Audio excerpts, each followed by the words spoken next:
తాకట్లో ఉన్న బంగారాన్ని విడిపించి ఆ రోజున మార్కెట్ ధర కట్టి మిగిలిన డబ్బును మీకు అందిస్తుంది Kommuri gold.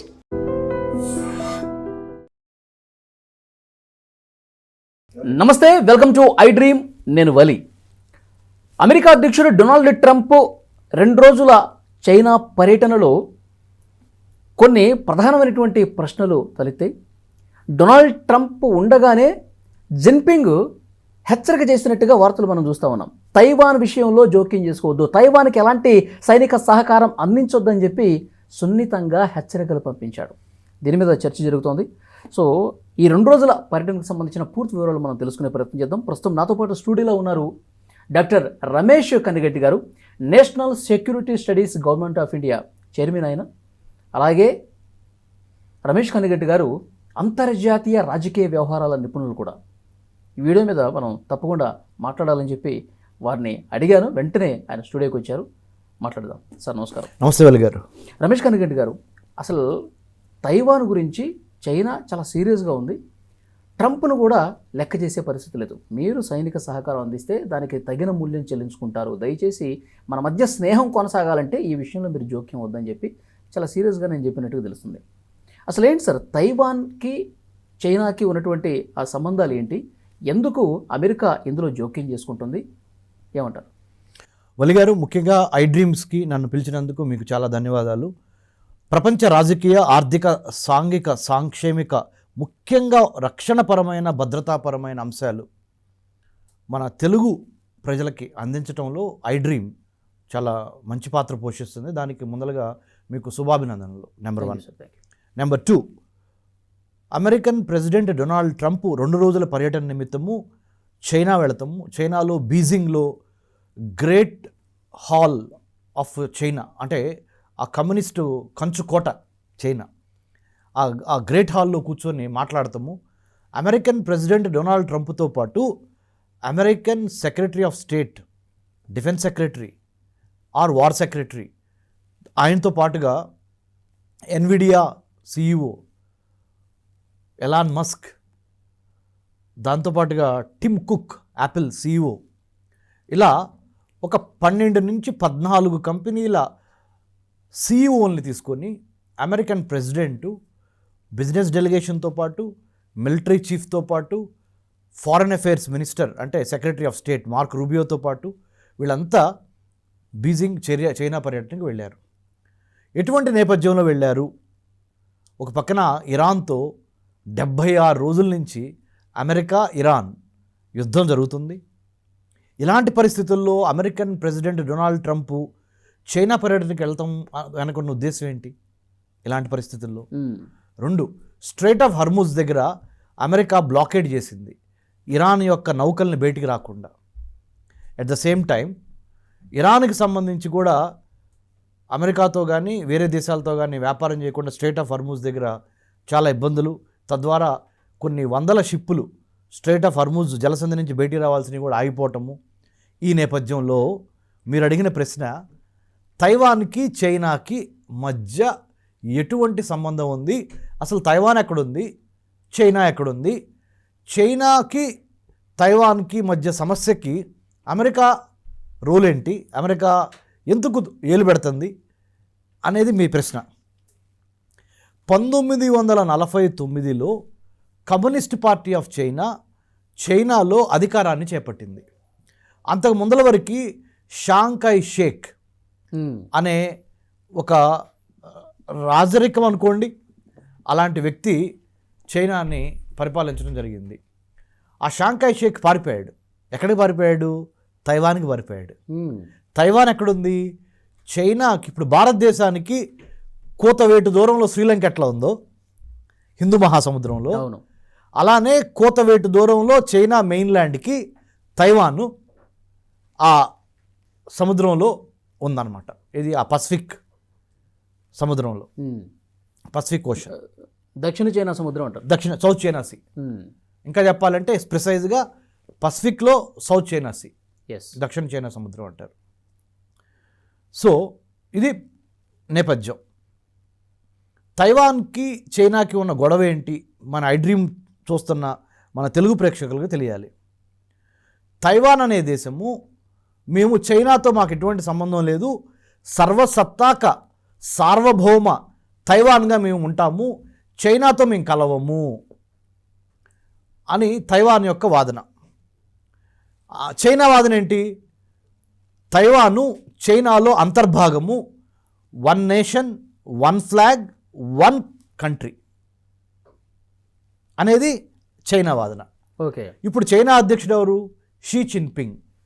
She Jinping belt and road initiative ద్వారా, చైనా పాకిస్తాన్ ఎకనామిక్ కారిడార్ ద్వారా చైనా ఒక పెద్ద మ్యానుఫ్యాక్చరింగ్ హబ్గా ప్రపంచంలో నెంబర్ 1 పొజిషన్లోకి వెళ్తానికి, తద్వారా అదే కాకుండా అమెరికాని సమర్థవంతంగా ఎదుర్కోవటానికి, రష్యాతో చెలిమి చేయటానికి, ఇరాన్కి సపోర్టు, పాకిస్తాన్కి సపోర్టు, ఆఫ్రికాలో చాలా దేశాలకి లోన్లు ఇచ్చి డెట్ ట్రాప్ డిప్లొమసీ ద్వారా లోన్లు ఇవ్వటం ద్వారా వేరే దేశాలను బొట్టలో వేసుకోవటం అనే ఒక స్ట్రాటజీ ద్వారా చైనా అధ్యక్షుడైన షీ జిన్పింగ్ తైవాన్ని మీరు కనుక ఎక్కువ చేస్తే మిమ్మల్ని అధఃపాతాళానికి తొక్కేస్తా, మీరు చైనా యొక్క మెయిన్ల్యాండ్లో అంతర్భాగమే, మీరు స్వతంత్ర దేశంగా అమెరికా సపోర్ట్ తీసుకొని పెత్తనాలు చేస్తానంటే కుదరదు అనే కరాఖండిగా చైనీస్ ప్రెసిడెంట్ మొదటి నుంచి చెప్తానే ఉన్నాడు. ఈ మధ్య కాలంలో అమెరికన్ ప్రెసిడెంట్ అయిన డొనాల్డ్ ట్రంప్ $11 బిలియన్ వర్త్ ఉన్న మిలిటరీ ఎక్విప్మెంట్ని తైవాన్కి సరఫరా చేయడానికి బిల్లు మీద సంతకం పెట్టేశాడు. President Xi Jinping, China president Xi జిన్పింగ్కి ఆయన యొక్క అనుచరులకి, communist party of China politburo మెంబర్స్కి విపరీతమైన కోపం వచ్చేసింది. అరే, నేను తైవాన్ని నా మెయిన్ దేశంలో ఒక భాగంగా భావిస్తా, తైవాన్ను ఇండిపెండెంట్ కంట్రీగా ఉంటే ఒప్పుకోమని రోజుకి 100 సార్లు చెబుతున్నాము, అగ్నికి ఆజ్యం పోసినట్టు అసలు అమెరికాకు సంబంధం ఏంటి? అమెరికా వచ్చి $11 బిలియన్ వర్త్ ఉన్న మిలిటరీ ఎక్విప్మెంట్ తైవాన్కి ఇవ్వటం ఏంటి అని చాలా తీవ్రంగా దీని మీద స్పందించారు. ఇప్పుడు మరి డొనాల్డ్ ట్రంప్ చైనాలో ఉన్నారు కదా, డొనాల్డ్ ట్రంప్కి ఏమని చెప్పారు తెలుసా? నర్మగర్భంగా అంటారు తెలుగులో, ఇంగ్లీష్లో డిస్క్రీట్ అంటే చెప్పకనే చవటం, లాగిపెట్టి కొట్టి ఇవ్వండి అమృతాంజన్ రాసుకోండి అంటే, ఇంకా మన సాధారణ మన భాషలో మాట్లాడుకోవాలంటే అనే విధంగా ఏం చేశారో తెలుసా? మీరు అమెరికన్ ప్రెసిడెంట్ బాడీ లాంగ్వేజ్ గమనించారా? Language, body language, text, context, dress, address, ఈ 3 చాలా ఇంపార్టెంటు. డిప్లొమసీలో కానీ, దౌత్యంలో కానీ, సాధారణ కార్పొరేట్ జీవితంలో కానీ, గవర్నమెంట్ జీవితంలో కానీ, లేదా సాధారణ డైలీ లైఫ్లో కానీ. డొనాల్డ్ ట్రంప్ చాలా అగ్రెసివ్గా మాట్లాడతాడు ఏ దేశం వెళ్ళినా. షేక్ హ్యాండ్ ఇచ్చేటప్పుడు కూడా డొనాల్డ్ ట్రంప్ మీరు గమనించండి, ఎదుటి వ్యక్తి ప్రైమ్ మినిస్టర్ అయినా ప్రెసిడెంట్ అయినా వాళ్ళ చేయబట్టుకొని ఒకసారి మీరు షేక్ హ్యాండ్ ఇవ్వండి వలి గారు, ఇట్లా లాక్కోవటం ఇట్లా చేస్తూ ఉంటారు. ఎవరు? Donald Trump. ప్రెసిడెంట్గా చేయకూడదు, కానీ అది ఇక్కడ చాలా మెల్లో డౌన్ అయిపోయి, మీరు చైనీస్ ప్రెసిడెంట్ షీ జిన్పింగ్, నేను డొనాల్డ్ ట్రంప్ అనుకుందాం, చాలా ఇలా అంటే పద్ధతి మార్చిపోయి బాడీ లాంగ్వేజ్ అంతా స్లోగా కిందకి తీసుకొచ్చేసి ఆయనకి అర్థమవుతుంది ఏమని, ఇప్పుడు కనుక నేను ఒక పక్కన ఇరాన్తో యుద్ధం జరుగుతుంది, స్ట్రైట్ ఆఫ్ హర్మూజ్ మూసేసా, నేను డొనాల్డ్ ట్రంప్ని బ్లాకేడ్ చేసేసా, నావెల్ బ్లాకేడ్ అంటారు. అవును. ఇరాన్లో నుంచి ఆయిల్ బయటికి రావట్లా. చైనాకి ఇరాన్లో నుంచి 50% ఆయిల్ వస్తుంది.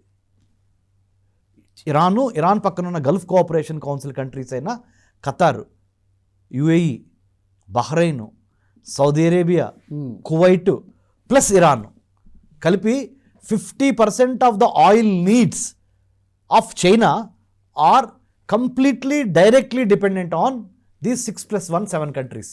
ఓకే. మరి అక్కడి నుంచి రావట్లా. షీ జిన్పింగ్కి చాలా కోపం ఉంది, అందుకని ఓ మాట అన్నాడు, మీరు ఆల్రెడీ ఎస్టాబ్లిష్ అయిన ప్లేయర్ మీరు, నేను ఐఎమ్ ఏ రైజింగ్ పవర్కి ఎస్టాబ్లిష్ అయిన ప్లేయర్కి తెలుగులో చూద్దాం. ఓకే. ఆల్రెడీ బలంగా పాతుకుపోయిన అతిపెద్ద శక్తి అమెరికా మీరు, నేను ఎదుగుతున్న శక్తిని చైనా, నేను 140 కోట్ల జనాభాతో ఒక ఎదుగుతున్న శక్తికి ఆల్రెడీ ఎదిగిన శక్తికి ఒక యుద్ధం జరుగుద్ది. ఆ యుద్ధంలో గత 3,000-4,000 అంటే 5,000 సంవత్సరాల చరిత్రని గమనించినప్పుడు గ్రీక్ తుసియాడ్స్ అనే ఒక స్టోరీ ఉంది. ఆ స్టోరీలో కూడా ఎదిగిన శక్తికి ఎదుగుతున్న శక్తికి మధ్య జరిగే యుద్ధంలో ఒక 15 సార్లు 16 సార్లు కొట్టుకుంటే మన ఇద్దరం, మీరు ఎదిగిన శక్తి, నేను ఎదుగుతున్న శక్తి. ఓకే. చాలా సమయాల్లో ఎదుగుతున్న శక్తి అంటే నేను, మీరు ఆల్రెడీ ఎదిగిన శక్తి, తీవ్రంగా నష్టపోయారు మీరు. ఎవరు? ఎదిగిన శక్తే నష్టపోయింది, ఎదుగుతున్న శక్తి కాదు. ఓకే. డెవలప్డ్ లాస్ అయింది. డెవలప్డే లాస్ అవుతుంది. కొన్నిసార్లు ఒక 4-5 సార్లు మాత్రము ఇద్దరికి లాస్ జరిగింది 16 సంవత్సరాల్లో. ఇది గత 5,000 సంవత్సరాల్లో ఈ తుసియాడ్స్ అనే ఒక ఫార్మ్ ఆఫ్ వార్ఫేర్ని పరీక్షించినప్పుడు, గ్రీక్ వార్ఫేర్, అది గ్రీక్ సంబంధించిన ఒక కథ, అది యాక్చువల్గా యుద్ధానికి సంబంధించిన కథ. ఈ 5,000 సంవత్సరాల్లో చూస్తే ఎదుగుతున్న శక్తికి ఎదిగే శక్తికి మధ్య గనక పోరు జరిగితే యుద్ధం, ఓ 14 సార్లు ఎదిగిన శక్తే దెబ్బతింది. కొన్నిసార్లు మాత్రమే ఎదిగిన శక్తి ఎదుగుతున్న శక్తి ఇద్దరు దెబ్బతిన్నారు. అలాంటి సిచ్యువేషన్ మనకు రాకూడదు అని ఇండైరెక్ట్గా షీ జిన్పింగ్ అమెరికన్ ప్రెసిడెంట్కి ఆయన స్పీచ్లో వెల్కమ్ చేస్తానే అమెరికా ప్రెసిడెంట్ని, డొనాల్డ్ ట్రంప్ని, ఆయన డెలిగేషన్ని, టిమ్ కుక్ని, ఎలాన్ మస్క్ని, మన ఎన్విడియా సిఇఓని, జేసన్ హంగ్ని, వీళ్ళందరినీ వెల్కమ్ చేస్తానే మనము పార్ట్నర్సే కానీ రైవల్స్ కాదు. ఓకే. మనము పార్ట్నర్స్, కలిసి పనిచేసుకుందామే కానీ, కోఆపరేషన్తో కోఆర్డినేషన్తో కలిసి పనిచేసుకుందామే కానీ కాన్ఫ్లిక్ట్ వద్దు, శత్రుత్వం వద్దు అని ఎవరు చెప్పారు? డొనాల్డ్ ట్రంప్ చెప్పాడు. షీ జిన్పింగ్ ఆ మాట అసలు అల్లా. ఓకే. నేను రైవల్ అని కానీ ఫ్రెండ్ అనే మాట షీ జిన్పింగ్ అసలు వాళ్ళ. ట్రంపే అన్నాడు. ఒక మెట్టు దిగాడు. సూపర్. నాకు షీ జిన్పింగ్కి మధ్య, నేను ట్రంప్ అనుకుందాం, నాకు షీ జిన్పింగ్కి మధ్య 100 భేదాభిప్రాయాలు ఉన్నాయి, కానీ మేము ఫోన్లో మాట్లాడుకొని ఆ భేదాభిప్రాయాలని సాల్వ్ చేసుకున్నామే. కానీ నాకు చాలా రెస్పెక్ట్ ఉంది షీ జిన్పింగ్ అంటే. గొప్ప కంట్రీ చైనా, గొప్ప ప్రజలు, గొప్ప నాగరికత, 5,000 సంవత్సరాల నాగరికత చైనాది, ప్లస్ షీ జిన్పింగ్ సమర్థుడైన లీడరు అన్నీ చెప్పి we should not be rivals, we should be partners in progress అని డొనాల్డ్ ట్రంప్ చెప్పాడు. షీ జిన్పింగ్ చెప్పలా. షీ జిన్పింగ్ ఏం చెప్పాడు? ఆ తుసియాడ్స్ అనే యుద్ధం గురించి చెప్పాడు. మీరు ఎదిగిన శక్తి డొనాల్డ్ ట్రంప్, నేను ఎదుగుతున్న శక్తి, దయచేసి మనిద్దరం కొట్టుకోవద్దన్నాడు అని అక్కడతో ఆపేశాడు. మీకు అర్థమవుతుందా మన తెలుగు ప్రేక్షకులకి ఎంత వివరంగా చెబుతున్నాం అంటే, మనము ఏదైనా ఆ స్థాయి చైనా రైజ్ అయింది. ఇప్పుడు number 2 GDP in the world, number 1 Marvel's of engineering, science and technology అమెరికాలో లేవు, ఇప్పుడు చైనాలో ఉన్నాయి. టాలెస్ట్ బ్రిడ్జ్ దగ్గర నుంచి, టాలెస్ట్ మల్టీపర్పస్ వాటర్ డ్యామ్ దగ్గర నుంచి, రైల్వే లైన్ దగ్గర నుంచి, ఇంజనీరింగ్ మార్వెల్స్ చైనా నెంబర్ 1 ముందుకు వెళ్ళిపోయింది. Manufacturing hub of the world, ప్రపంచానికి సంబంధించిన వస్తు సామాగ్రిని ఉత్పత్తి చేసి ప్రపంచం మొత్తానికి పంచగలిగిన స్టేజ్కి చైనా వెళ్ళిపోయింది. Can you believe? 1949 కదా కమ్యూనిస్ట్ పార్టీ ఆఫ్ చైనా అధికారంలోకి వచ్చింది. 2040 అయింది. 2049కి 100 ఏళ్ళు అవుద్ది చైనాకి. 2047 భారత్కి 100 ఏళ్ళు వస్తాయి 1947 నుంచి. అర్థమవుతుందా సార్? 15th ఆగస్ట్ 1947 భారతదేశానికి స్వతంత్రం వచ్చింది.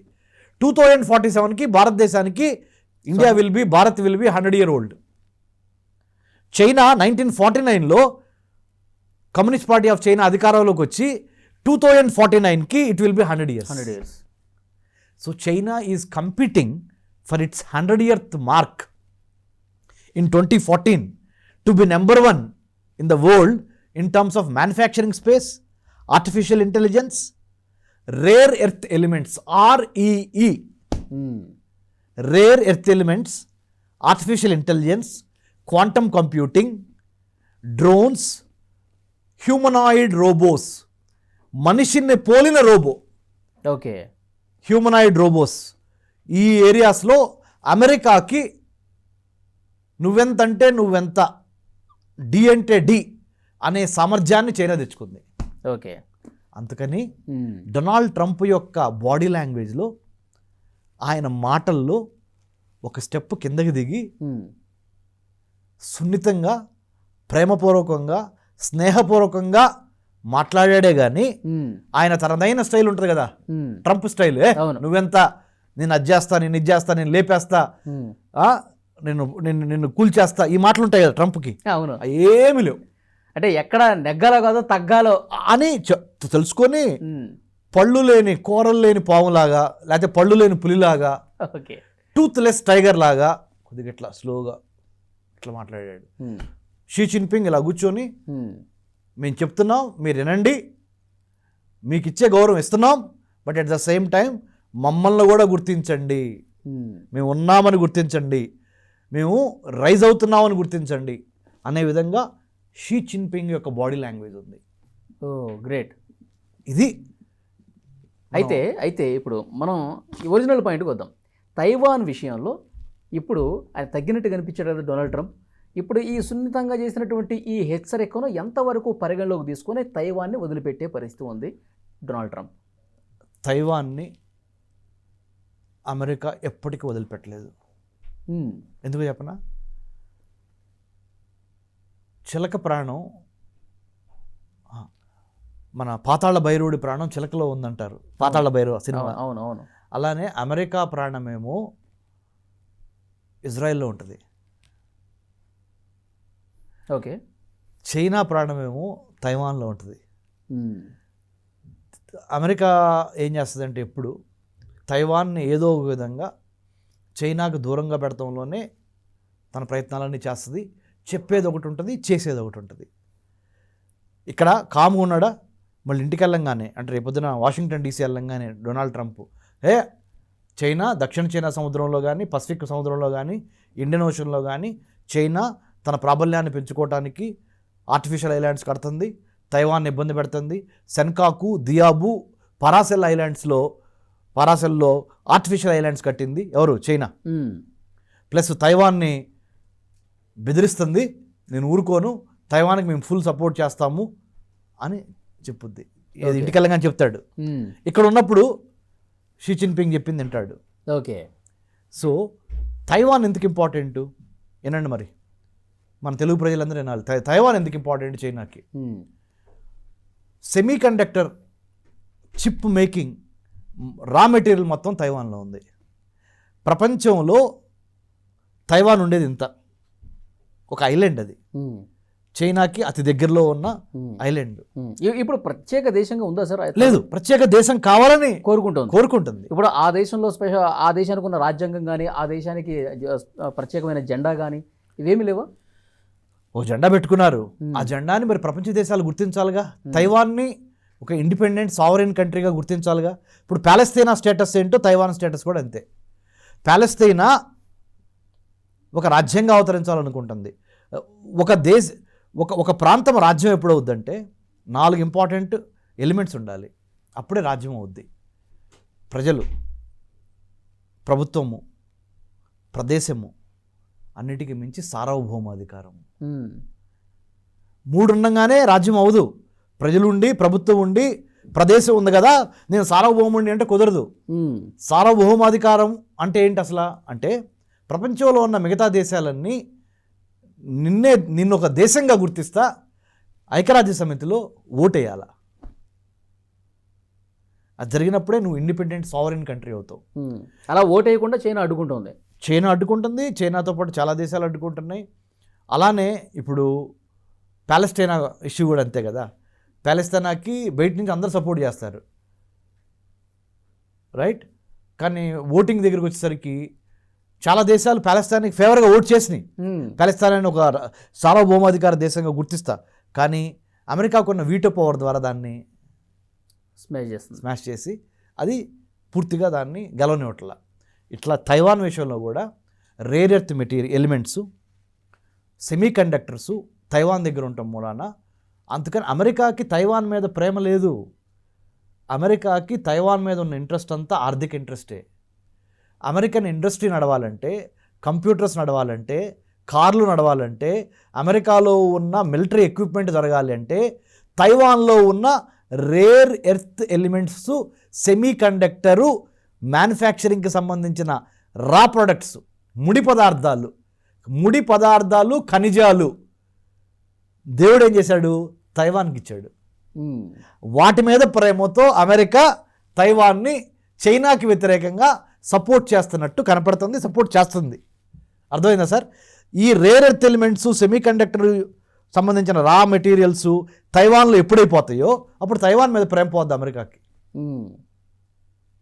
రైట్? ఓకే. మరి చైనా ప్రాణం ఎక్కడుంది?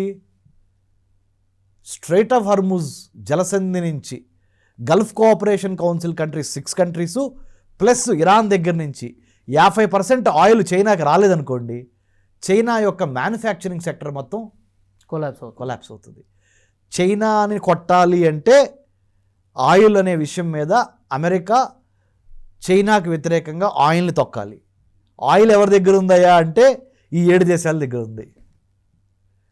మరి అమెరికాను తొక్కాలంటే ఈ rare earth elements, semi conductor chips, other rare earth materials ఎవరి దగ్గర ఉన్నాయి? తైవాన్ దగ్గర ఉన్నాయి, తర్వాత జపాన్ దగ్గర ఉన్నాయి, తర్వాత సౌత్ కొరియా దగ్గర ఉన్నాయి, చైనా దగ్గర కూడా ఉన్నాయి. ఈ 4 దేశాల్లో ప్రపంచం మొత్తానికి సంబంధించిన అతి కీలకమైన విలువైన రేర్ ఎర్త్ ఎలిమెంట్స్ ఎక్కడ ఉన్నాయి తెలుపా? తైవాన్, చైనా, దక్షిణ కొరియా, జపాన్ అమెరికాతో బాగుంది, దక్షిణ కొరియా అమెరికాతో బాగుంది, చైనా అమెరికాకి అటు ఇటుగా ఉంది, తైవాన్ పూర్తిగా అమెరికా వైపు ఉంది. మరి అమెరికాని దెబ్బతీయాలంటే ఫస్ట్ తొక్కాల్సింది ఎవరిని? తైవాన్ని తొక్కాలి. ఎవరు? చైనా మొత్తం తైవాన్ మొత్తం చైనా హస్తగతం చేసుకుంటే అమెరికాకి ఇబ్బంది. అమెరికా తన వెన్నుముక కోల్పోద్ది. వెన్నుముక ఏంటి? అమెరికా వెన్నుముక మిలిటరీ ఎక్విప్మెంట్, హార్డ్వేరు, దాని లోపల ఉన్న ఈ రేర్ ఎర్త్ ఎలిమెంట్స్ సంబంధించిన శాటిలైట్, కార్ మ్యానుఫ్యాక్చరింగ్ దగ్గర నుంచి, మొబైల్ మ్యానుఫ్యాక్చరింగ్ దగ్గర నుంచి, ట్యాబ్లెట్ అంటే వేసుకునే ట్యాబ్లెట్ కాదు, యాపిల్ ట్యాబ్లెట్ ఆర్ కిండ్లర్ ఇలాంటి, ప్లస్ కంప్యూటర్స్ సంబంధించిన ప్రతి స్మార్ట్ చిప్కి సంబంధించి ఆ స్మార్ట్ చిప్లో ఉన్న రేర్ ఎర్త్ ఎలిమెంట్ తైవాన్ దగ్గర ఉంది. అర్థమైందా సార్? అందుకని అమెరికాకి చైనాకి ఉన్న డిఫరెన్సెస్లో ఇది ఒక main difference, bone of contention ఇది. ఓకే సార్, నాకు ఒక డౌటు. ఇప్పుడు తైవాన్లో అక్కడ ప్రభుత్వము, పాలకులు, ఇదంతా వ్యవస్థ ఉందా? అక్కడ ఉంది, ప్రభుత్వం ఉంది, పాలన ఉంది, కానీ ఇండిపెండెంట్ సావరెన్ కంట్రీగా లేదు. వాళ్ళ సైనికులు అదంతా వాళ్ళ సైన్యం వాళ్ళకు ఉంది. అందుకనే కదా $11 బిలియన్ విలువైన అమెరికా ఇచ్చింది. అమెరికా అంటే సంతకాలు పెట్టింది ఇస్తారని. ఓకే, వాళ్ళు ఇచ్చుకుంటారు, ఇవాళ రేపు ఇచ్చుకుంటారు. అది అంటే ఇంత బ్యాక్గ్రౌండ్ ఉంది. అమెరికాకి చైనాకి మధ్య ఎందుకు శత్రుత్వం అంటే, నా ఎనిమిని నువ్వు సపోర్ట్ చేస్తున్నావు అని అమెరికా, లేదు నా ఎనిమి అయిన ఇరాన్ నువ్వు సపోర్ట్ చేస్తున్నావు అని చైనాకి వ్యతిరేకంగా అమెరికా, తైవాన్కి సపోర్ట్గా అమెరికా ఉందని చైనా అమెరికా వెనక పడతాం. ఇవన్నీ మీకు అర్థమవుతుంది సార్. ఈ చదరంగంలో ఈ రాజకీయ అంతర్జాతీయ రాజకీయ చదరంగం ఇది. ఓకే సార్, ఇప్పుడు విలువల కోసం కాదు, విలువైన ఖనిజాల కోసం. చాలా బాగా చెప్పారు. ఇప్పుడు షీ జిన్పింగ్ తాను బతికుండగానే తైవాన్ని తీసుకుంటాడు సార్, ఇందులో డౌట్ ఏం లేదు. తైవాన్ని బలవంతంగా లాక్కునే హస్తగతం చేసుకోవాలి అనుకున్నటువంటి టైంలో అప్పుడు అమెరికా ఏం చేస్తుంది? ఇప్పుడు ఆల్రెడీ ఆయుధాలు ఇచ్చే ప్రయత్నంలో ఉంది, ఇచ్చేసింది అనుకోండి, అప్పుడు వెంటనే దాడి చేసే ప్రయత్నం చేయొచ్చు చైనా. ఆ టైంలో ఏం జరుగుతుంది? అమెరికా, చైనా, తైవాన్ ఏం జరగబోతుంది ఆ టైంలో? ఇప్పుడు ఇరాన్, అమెరికా, ఇజ్రాయిల్ 193 దేశాల్లో 3 దేశాలు, ఒక దేశం ఇరాన్, ఇంకో దేశం ఇజ్రాయిల్, ఇంకో దేశం అమెరికా, ఇజ్రాయిల్ కలిసి ఇరాన్ మీద యుద్ధం జరుగుతుంది. ఇప్పుడు 75-76 రోజులు అయ్యాం కదా. ఇది చాలా తక్కువ ప్రపంచం చూసింది. అసలు యుద్ధం వస్తే చైనాకి, అమెరికాకి తైవాన్ విషయంలో కూడా యుద్ధం వచ్చే అవకాశం ఉంది. దానికి భారత్ ప్రిపేర్ అయి ఉండాలి, మనం ప్రిపేర్ అయి ఉండాలి. ఎట్లా? మన పాత్ర ఏంటి ఆ టైంలో? చాలా కీలకమైన పాత్ర. చెప్పనా? ఐ డ్రీమ్ చూస్తున్న మన తెలుగు ప్రజలందరికీ చెప్తున్నా, హిందూ మహాసముద్రంలో, ఇండియన్ ఓషన్లో 3 కీలకమైన చోక్ పాయింట్స్ ఉన్నాయి, నావల్ చోక్ పాయింట్స్. జలసందులు, strait of Hormuz between Iran and Oman, Indonesia Malaysia మధ్య ఉన్న Malacca strait, Singapore Indonesia Malaysia మధ్య ఉన్న మలక్కా స్ట్రైట్, ఇంకొకటి బాబెల్ మందేబ్, యెమెన్కి ఇటు జిబూతికి మధ్య ఆ ఎర్ర సముద్రం నుంచి వచ్చే షిప్పులన్నీ, రెడ్ సీ నుంచి వచ్చేవన్నీ ఇటు వస్తాయి. ఈ 3 ఎక్కడున్నాయి తెలుసా సార్? 3వ అతిపెద్ద మహాసముద్రం అయిన హిందూ మహాసముద్రంలో ఉన్నాయి, ఇండియన్ ఓషన్లో. ఇండియన్ ఓషన్లో ఉన్న కంట్రీస్ 23, ఇండియన్ ఓషన్లో ఉన్న కంట్రీసు, ఇండియన్ ఓషన్ రిమ్ అసోసియేషన్లో ఉన్న కంట్రీసు, ఇండియన్ ఓషన్ రిమ్ అసోసియేషన్లో ఉన్న కంట్రీస్ 23, ఇండియన్ ఓషన్ ఇంకా పరివాహ ప్రాంతం కొద్ది పెంచితే ఒక 50 దేశాల దాకా ఉంటాయి. ఈ దేశాలన్నిటికి సంబంధించిన అతి కీలకమైన వస్తు రవాణా షిప్పుల ద్వారా జరుగుద్ది. ఆ షిప్పులు ఈ 3 జలసందుల ద్వారా బయటకు వెళ్తాయి. ఒకటి స్ట్రైట్ ఆఫ్ హర్ముజ్, ఇంకోటి బాబెల్ మందేబ్, ఇంకోటి మలక్కా స్ట్రైట్. చైనాకి తైవాన్కి మధ్య జరుగుతున్న ఘర్షణలో అమెరికా గనక తైవాన్కి సపోర్ట్గా చేసి ఇంకొద్దిగా ముందలకెళ్తే ఎట్టి పరిస్థితుల్లో చైనాకి అమెరికాకి యుద్ధం తప్పదు. ప్రత్యక్ష యుద్ధం చేయకపోవచ్చు, పరోక్ష యుద్ధం, ప్రాక్సీ వార్ ఆర్ ఇండైరెక్ట్గా. ఇప్పుడు ఇరాన్ మీద నేరుగా యుద్ధం చేస్తుంది అమెరికా, కానీ తైవాన్ విషయం వచ్చేసరికి అట్లా నేరుగా చేయదంటారు. నేరుగా చేయదు. ఎందుకు చేయదంటే చైనా ఉత్పత్తి చేస్తున్న వస్తు సామాగ్రి అంతా ఎవరు కొంటున్నారు ఎక్కువ ప్రపంచంలో? అమెరికానే కొంటుంది. కాబట్టి చైనా వాడు అమెరికా మీద డైరెక్ట్ కాన్ఫ్రంటేషన్ చేయడానికి ఇష్టపడ్డు. ఎందుకు? ఉత్పత్తి చేసిన వస్తువులు అమ్ముకోవాలిగా. ఇండైరెక్ట్గా అమెరికాని ఇబ్బంది పెడతానికి చైనా వాడు ప్రయత్నం చేస్తూ ఉంటాడు, ఇండైరెక్ట్గా చైనాని ఇబ్బంది పెడతాడానికి అమెరికా ప్రయత్నం చేస్తుంది. చైనానేమో అమెరికాని ఇబ్బంది పెడతానికి ఇండైరెక్ట్గా ప్రయత్నం చేస్తుంది. ఇట్లా ఉంటాయి. కానీ తైవాన్ కోరితే మీకు తైవాన్ కోరుతుంది కూడా. తైవాన్ కోరినా కానీ అమెరికా చేసే టైం కాదు ఇది, చేయదు. ఎందుకంటే చేయటం మూలాన అమెరికాకి నష్టం ఎక్కువ ఉంది, ఆర్థిక నష్టం. చైనాకి భయపడి కాదు అమెరికా ఆగుతుంది, తైవాన్ సపోర్ట్ చేస్తాం అనే విషయంలో చైనాకి భయపడి అమెరికా వెనక తగ్గట్లా. తైవాన్కి గనక ఫుల్ టైం సపోర్ట్ చేస్తే అమెరికా తన గొయ్యి తనే తవ్వుకుంటుంది ఆర్థికంగా. ఆర్థికమే మూలం కాబట్టి. అందుకని ఆచితూచి ఇటు అమెరికన్ ప్రెసిడెంటు, ఇటు Chinese president Xi Jinping game ఆడతారు. ఆ గేమ్లో భాగంగా గివ్ అండ్ టేక్ ఉంటుంది, క్విడ్ ప్రోకో. ఎక్కడ తగ్గాలి అక్కడ తగ్గుతా, ఎక్కడ గట్టిగా నొక్కాలి నొక్కుతా. ప్రాక్సీ వార్, ఇండైరెక్ట్ వార్ ఉంటుంది. అది దానికి మనం ప్రిపేర్ అయి ఉండాలి. భారత్ ఎటువంటి విషయాలు అనేది మళ్ళీ ఇంకొక ఎపిసోడ్లో మనం మాట్లాడదాము. భారత్కు వచ్చే మనం ఎట్లా ప్రిపేర్ అయి ఉండాలి, ఒకవేళ అమెరికాకి తైవాన్కి అంటే అమెరికాకి చైనాకి తైవాన్ విషయంలో పెద్ద యుద్ధం వస్తే భారత్ పాత్ర ఏంటి, భారత్ ఎలా ఉండాలనే దాని మీద ఇంకోసారి మనం మాట్లాడదాం. Sure sir. ప్రస్తుతానికి అమెరికన్ ప్రెసిడెంట్ డొనాల్డ్ ట్రంప్ పెద్ద బిజినెస్ డెలిగేషన్ తీసుకొని అమెరికా యొక్క 250వ సంవత్సరం ఇది స్వతంత్రం వచ్చిన వేళ, 250th anniversary of American independence. 1776 United States of America got independence from the British. రవి అస్తమించిన సామ్రాజ్యం బ్రిటిష్ దగ్గర నుంచి అమెరికా స్వతంత్రం వచ్చింది 1776లో. India, our Bharat, got independence on 15th of August 1947 from the same British. Right? So ఇదంతా మనం గమనించి మనం ఇప్పుడు అసలు విషయం ఏంటంటే చైనా ఎందుకు వెళ్ళాడు అంటే ఆర్థిక మూలాలు అమెరికాలో కోసాలు కదులుతున్నాయి ట్రంప్కి. ఓ పక్కన ఇరాన్తో యుద్ధం, ఇంకో పక్కన ద్రవ్యోల్బణం అంటారు తెలుగులో, ఇంగ్లీష్లో ఇన్ఫ్లేషన్ అంటారు, పెరుగుతుంది. అన్ఎంప్లాయ్మెంట్ రేట్ పెరుగుతుంది అమెరికాలో. పెద్ద పెద్ద కంపెనీలు గొడవ చేస్తున్నాయి. తర్వాత అమెరికాలో ఫర్ ద ఫస్ట్ టైం ఈ ఇరాన్ అమెరికా వార్ మూలాన ఆయిల్ రేట్లు పెరుగుతున్నాయి, ప్రపంచవ్యాప్తంగా పెరుగుతున్నాయి. ప్రపంచవ్యాప్తంగా ఉన్న దేశాలు కూడా అమెరికన్ ప్రెసిడెంట్ని పరోక్షంగా ప్రత్యక్షంగా ఒత్తిడికి గురి చేస్తున్నాయి. మీరు తొందరగా వారాపండి ప్లీజ్, లేకపోతే మాకు ఇన్ఫ్లేషన్ పెరిగిపోతుంది, ద్రవ్యోల్బణం, ధరలు పెరిగిపోతున్నాయి, పెట్రోలిన్, గ్యాసు, అది ఇది ఇవన్నీ అని అట్లా. సో ఈ వార్ ఎంత త్వరగా ఆగితే అంత మంచిది. వార్ ఆగే పరిణామ క్రమంలోనే డొనాల్డ్ ట్రంప్ ఒక బిజినెస్ డెలిగేషన్ తీసుకొని చైనా వెళ్ళి చైనాలో ఏమని చెప్పాడంటే ఆయన ఏం చూద్దాం అనుకున్నాడంటే ఇరాన్ విషయంలో మీరు ఏలు పెట్టద్దు, ఇరాన్ విషయంలో అమెరికా చైనా మద్దతు ఏం అడగట్లేదు. డొనాల్డ్ ట్రంప్ ఎయిర్ ఫోర్స్ 1 ఎక్కబోతున్నాడు అమెరికాలో చైనా రావడానికి, వాషింగ్టన్ డీసీలో ఎక్కి బీజింగ్లో దిగటానికి.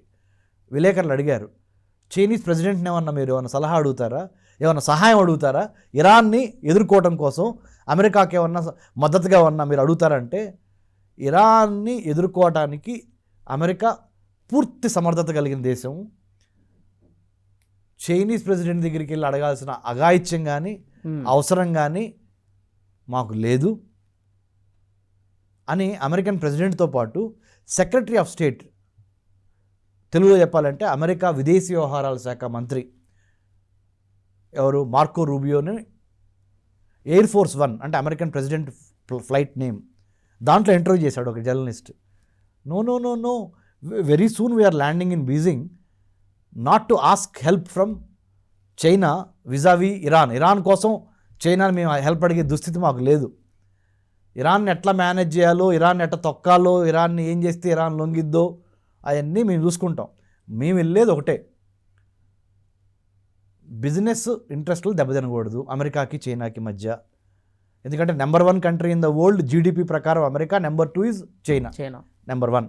నెంబర్ 2, మా 250వ సంవత్సరం ఇండిపెండెన్స్ వచ్చి మాకు వేరే వాళ్ళు చెప్తే మేము చేసే అంత ఇది లేదు. మేము నెంబర్ 1 ఇప్పటికి ప్రపంచంలో, టెక్నాలజీ పరంగా, మిలిటరీ పరంగా, ఆర్థికంగా.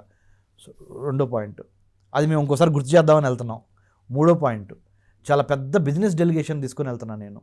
మా వాళ్ళు చైనాలో బిజినెస్లు పెట్టుకోవడానికి Chinese president Xi Jinping permission ఇవ్వాలి. దాంతోపాటు అమెరికాలో చైనీస్ ఇండస్ట్రీలు పెట్టుకోవాలంటే మేము పర్మిషన్ ఇస్తాం. ఆర్థిక మానవ సంబంధాలన్నీ ఆర్థిక సంబంధాలే అని కార్ల్ మార్క్స్ ఒకప్పుడు చెప్తే, మా ఫ్రెండు ధనాల కృష్ణ అని ఆయన అప్పుడప్పుడు సరదాగా అంటూ ఉంటారు. ఆయన ఇక్కడ గుర్తు చేసుకుంటున్నాం. మా సెంటర్ ఫర్ హ్యూమన్ సెక్యూరిటీ స్టడీస్లో ఆయన అడ్మినిస్ట్రేటివ్ ఆఫీసర్గా ఉన్నారు. ఇంకొక ఇంపార్టెంట్ సీనియర్ రీసెర్చ్ అసోసియేట్ ఎం కృష్ణ గారు అని, మధుపల్లి కృష్ణ గారు, ఆయన కూడా దానికి సమ్మతిస్తాడు. ఏమని, మానవ సంబంధాలన్నీ ఆర్థిక సంబంధాలే 21st సెంచరీలో, మరి ముఖ్యంగా 21వ శతాబ్దంలో అని వాళ్ళిద్దరు చెప్పున్నారు. వాళ్ళ పాయింట్ కూడా నేను I'm quoting back. Okay, Karl Marx చెప్పాడు బిగినింగ్లో, దాస్ క్యాపిటల్ రాసిన కార్ల్ మార్క్స్. సమాజంలో జరుగుతున్న ప్రస్తుత పరిణామాలను చూస్తుంటే అవి గుర్తొస్తున్నాయి. విలువలు కాదు, విలువైన ఖనిజాల మూలంగానే తైవాన్కి అమెరికా సపోర్ట్ చేస్తుంది. విలువలు కాదు, విలువైన ఆయిల్ కోసమే చైనా ఇరాన్కి సపోర్ట్ చేస్తుంది. అదే ఎవరి ప్రయోజనాల కోసం. అది చాలా మంచి ఇన్ఫర్మేషన్ ఇచ్చారు sir. Thank you very much. Thank you sir. జై హింద్.